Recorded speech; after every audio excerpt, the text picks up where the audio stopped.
There's a killer on the road and he's coming for you.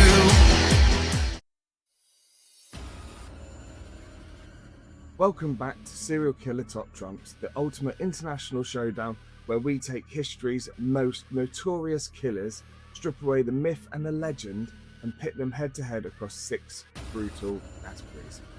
Welcome back to my official Cornflakes, the best serial loving club on the internet. If you're new around here, please hit the subscribe button to join the bowl. Today it's an old school Atlantic grudge match between the United States and the United Kingdom. In the blue corner, representing Team USA, we have Ted Bundy.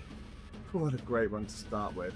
And in the red corner, representing Team UK, Jack the Ripper. Let's deal the card. Round 1. Kills. Bundy's multi-state rampage resulted in 30 confirmed victims, though the true number is probably much higher. Jack the Ripper's reign of terror famously targeted only 5. Poor Jack.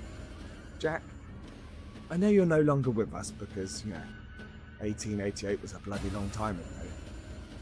But did you not know I was going to create a top trump best serial killer? And only killing 5 for Team United Kingdom? Only 5? That means that the first point goes to Team USA. 30 kills confirmed versus Jack's 5. The intelligence and planning. Right. Well, we do know that Ted Bundy was actually really quite clever, as you will find out later in this video. Intelligence and planning. Bundy studied psychology, he attended law school, and meticulously planned his cross-country escapes. Jack the Ripper slipped through the fingers of Scotland Yard time and time again, right in the middle of horrific crime scenes. So, I'm gonna give this to Team USA again. The Top Trumps card gives it 85 to Ted and 40 to Jack. So, Bundy dominates again, leaving Jack completely in the dust. Yes, wait. Right, okay. So yes, 40 out of 100 for brains for the Ripper. I know the British history buffs already breaking their keyboards with rage, commenting and screaming at me, saying, but he was a genius. He outsmarted the police. It looked like he could have been a surgeon the way that he did his murders. I know what you're thinking. Who are you? Who am I to judge the brains of these people? You've got a fair point. I have my own learning problems. On top of that, I am colorblind, which doesn't help. And reading the history books for this episode was a bit of a nightmare.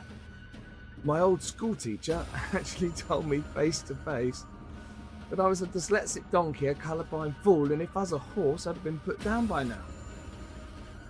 Which is okay, but I'd like to thank Mr. Martin because you actually forgot to say that I have ADHD as well.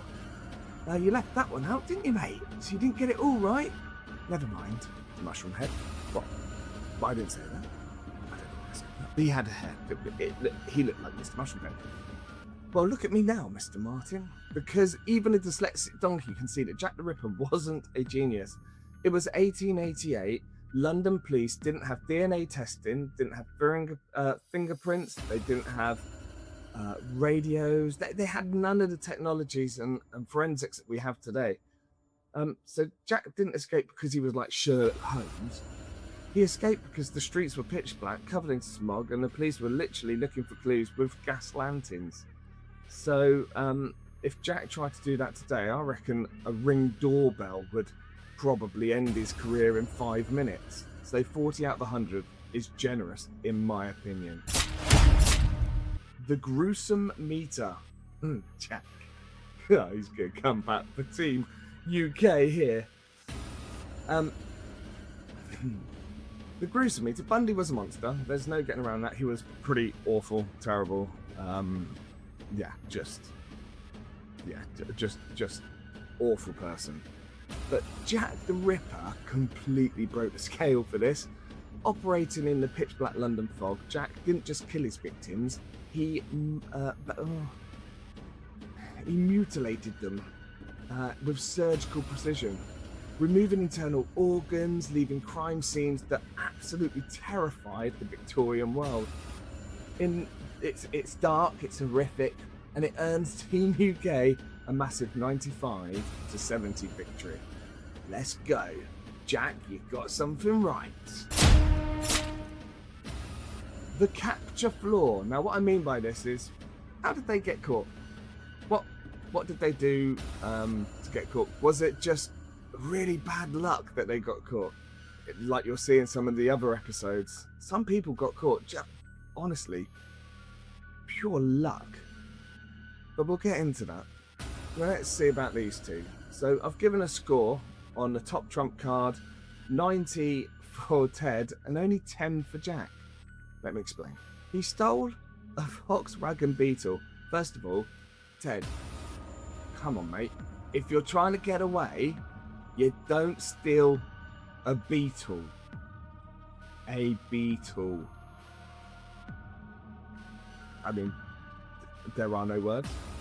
But it gets worse, because he decided to take it for a joyride at 4 o'clock in the morning, driving like a complete lunatic, gets pulled over by the police because he's got a tail light out.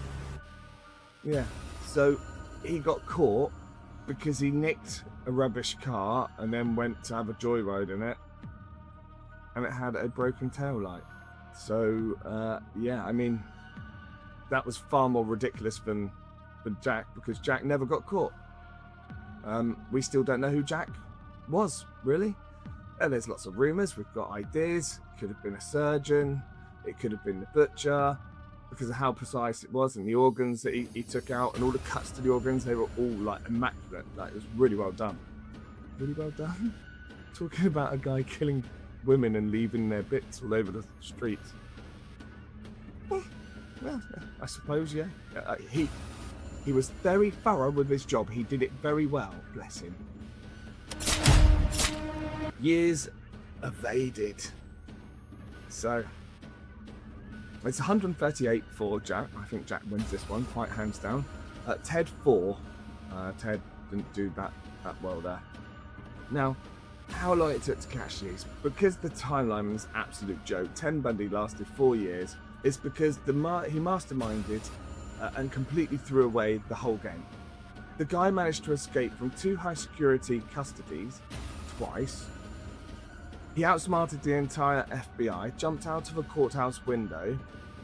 Yeah, you didn't hear me wrong there. He literally jumped out of the courthouse window. That's because he was studying to be a lawyer, he was representing himself in court.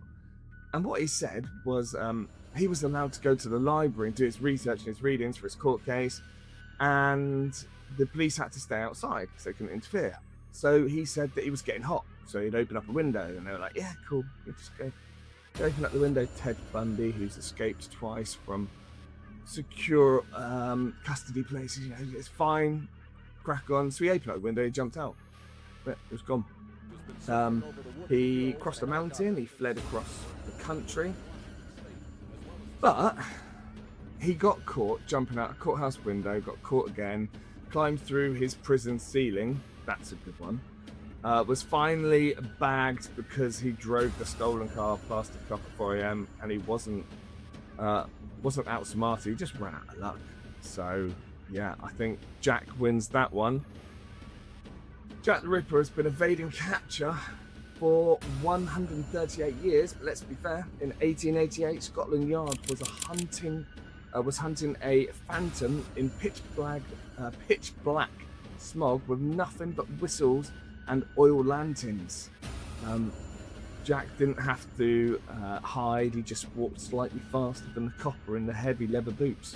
One guy was undone by a broken taillight, the other won a 138-year game of hide and seek because electricity hadn't been invented yet. Nice one, Jack. Another win for UK. Serial killer rating out of 100. So this is like my serial killer rating for both. Taking factors into consideration, Jack the Ripper's teeny body count. Come on, Jack.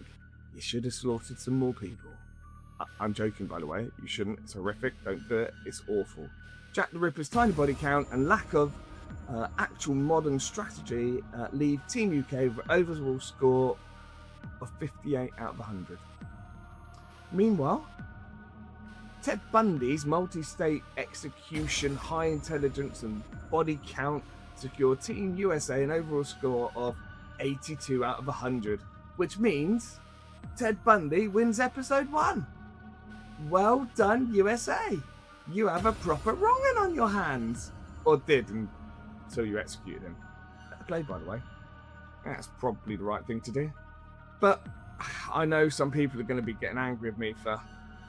Because Jack the Ripper's like some historical, like you can do walks and tours of where he committed those heinous crimes. But Ted Bundy takes the card, 82 to 58. Jack is remembered for the mystery and the blood-soaked cobbled streets and the folklore in English history.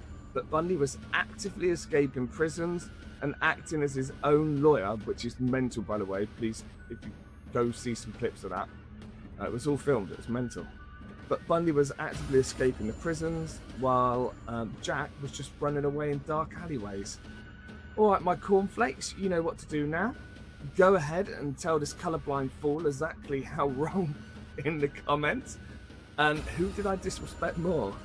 Smash that subscribe button to officially join the Cornflakes Club, and let me know in the comments which monsters you would like me to do on Top Trump serial killers. Thank you, my cornflakes.